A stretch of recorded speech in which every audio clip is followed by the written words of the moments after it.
Greetings, Keishlings. Keish Prime here with my live reaction of Fire Force, Chapter 270. Okay, is this going to be the conclusion of the fight between Dragon and Arthur? Because to be honest, I mean, someone in my comment section was like saying that like this is like the biggest fight in the series, and like Shinra, got his time, so let's focus on other characters, and I'm all for that. It's just I'm just so surprised this fight's gone on for so long. That's like the biggest thing to me right now.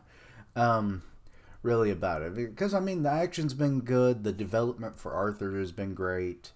Dragon is a interesting character. The fact that like the despair he contains is enough to tip the tides for Earth's survival is in itself very pivotal for the moment. So, and also fighting in space. That's something you don't expect all the time.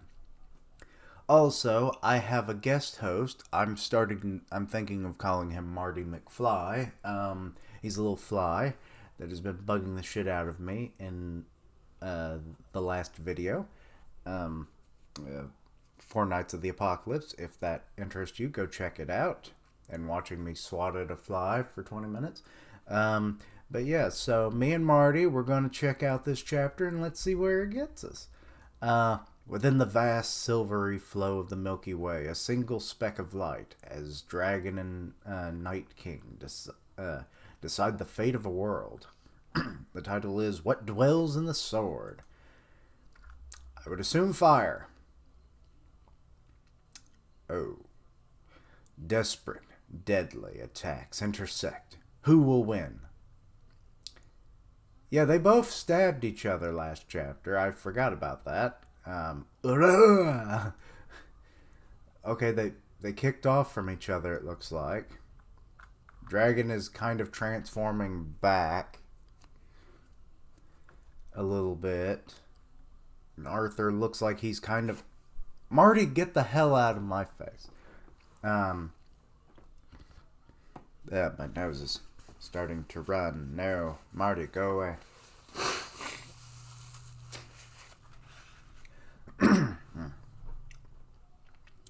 But anyway, so, yeah, that was a big blow to Arthur's side. Dragon doesn't seem as fazed by the attack through his chest. Oh, that's a big gaping hole. Damn. I've never felt this before. The both of us are close to death, I can tell. Don't disappoint me right before the end. No disappointment lies in store for you.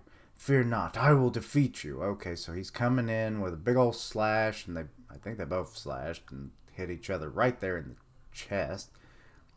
It didn't do shit to Dragon, I don't think. It hurt Arthur big time, and then he gets punched. Good lord, how big is your fist, man? Kind of, his fist reminds me of, what was his name? Keelik? From Soul Eater? He was the pot technician, which is kind of stupid. You should have called him like the glove technician, but that's what the author wanted, so yeah.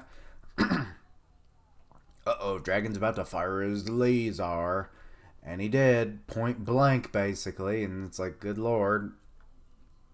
Okay, Arthur still has a face. He really shouldn't. Okay, so he goes in for another strike. Oh, damn, he cut his hand off. Fuck, yeah. Oh, shit. And then you slashed him and cut half of his damn head off, it looks like, or just slashed across the eye and everything. That has to hurt like a bitch. But then he goes in and stabs him in the chest again, so let's see. Oh, they are rocketing towards the moon now. Okay. What are you going to do, Arthur? Expand the blade, make it into a broadsword? If I let you despair, the world will burn away. Oh shit, he fired another blast. The Night King will never lose. Arthur is being a bit of a badass right now with the wounds he's got going on. I wouldn't let things end here. If the world burns away, he will have nothing left to protect when he opens his eyes. Well, because I don't know if that one eye is going to be salvageable. I made an oath. I'd save you. Excuse me. Defeat the dragon and find a way to help him. And the Night King never breaks an oath. Wait just a minute. There's like energy. Oh shit, he's missing a hand too. There's like energy flowing off of his severed arm. Or not, well, on the severed side, I should say. You really think you can vanquish me and come back in one piece? That's the name of the treasure in the Grand Line. But anyway, wrong series. I vowed to come back alive. You're just being greedy. Nobody faces the dragon and comes back alive. I've planned to since the very beginning. He's really Black Star right now, ain't he? Because that's kind of what I'm getting from Arthur right now, is a Black Star vibe. I mean, from the armor that he got and everything, which was more of a rogue-like setup, so yeah. And now they're just going, oorah, oorah, oorah. And then they clash. Sword versus arm. Dragon blasts. And it destroys the stars. And then they clash again. Ooh. Damn, that's some blood you just got out of him, Arthur. Ooh, but then he like comes back and punches you, I think, right in the face. Also, I like the parallels that they have. They both kept their right arms. Or their right hands. I hadn't realized that until this very moment. Give it up. You're going to die here. Yeah, you might be right. The press of death. I learned it back in, Asakusa. Oh yeah, that was part of his training. But that won't work. The press of death is just an acknowledgement of death. It wouldn't be enough to defeat Dragon. I need a singular, final flash. Okay, now you've become Vegeta. What is up with the stilled for death? Okay. Is that the name of a technique, or is that just his state of mind right now? He shows the ultimate determination. He puts everything he has on the line. Winner take all. To be continued in chapter 271. Hope lies in death. Okay, the fact that both chapters have embodied hope as a thing is kind of a weird coincidence for my reactions today, so that's kind of weird. Now, when Unordinary comes out later tonight or tomorrow, I'm not sure, it depends on if I have the energy or whatever. Yeah, like if it embodies hope too, it's going to be a triple play theme for today. But okay, so Arthur and Dragon are really going at it now. The fact that they have wounded each other so heavily, they have both lost their left hands. Kind of weird that they would lose just the hand and it wouldn't have been maybe a little different, like, you know, like Dragon losing his hand and Arthur losing like almost the whole arm would have been very more symbolic. But there is a lot of symbolic nature in just them losing a hand. And then they get to keep their dominant right hand to still attack. So it's like their blood is pouring out. They are both nearing death. So it's like it's a race against time to who will fall first, basically. There likely will be death on both sides. At least that's kind of how they're amping it up. But we know Arthur will likely survive. That I probably won't, but hey, maybe things will work out and he'll get like a cool cybernetic eye. He will call it the Eye of the Night King. It's like, I can see all, you know.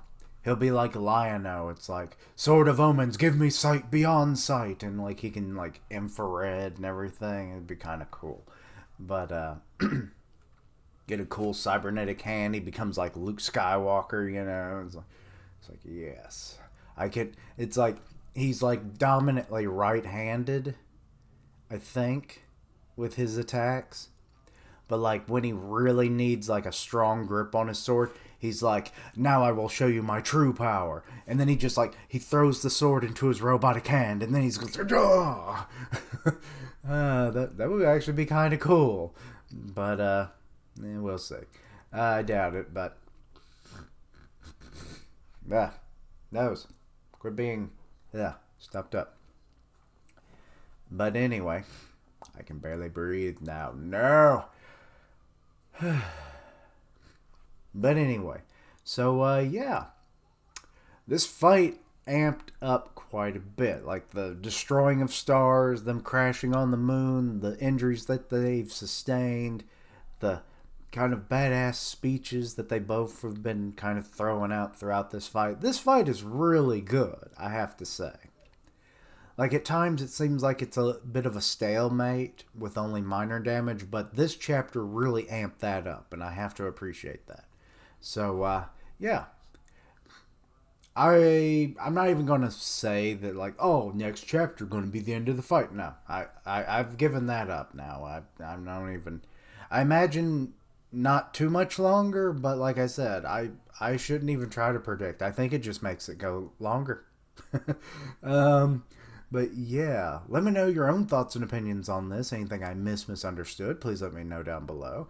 Check out my other content, such as Four Nights of the Apocalypse, which should be up before this, and either tonight or tomorrow on Ordinary as well. So if any of those interest you, Marty, quit fucking flying in my face. I will send you to the future, and by that I mean to your death. But you just wait till I get that fly swat. But anyway, so yeah, help me reach 500 subs by the end of June. 500. Links down below for all my social media so you can keep up with my content and have ways to contact me. I stream on Twitch where I do gaming, and I'll tweet out when I go live, part of the One Punch Man podcast on Grim Reaper's channel, so go check that out. And as always, thank you for watching. Like, comment, and subscribe. And until next time, Keishlings. I gotta take a breath. And we out, Marty McFly and Company.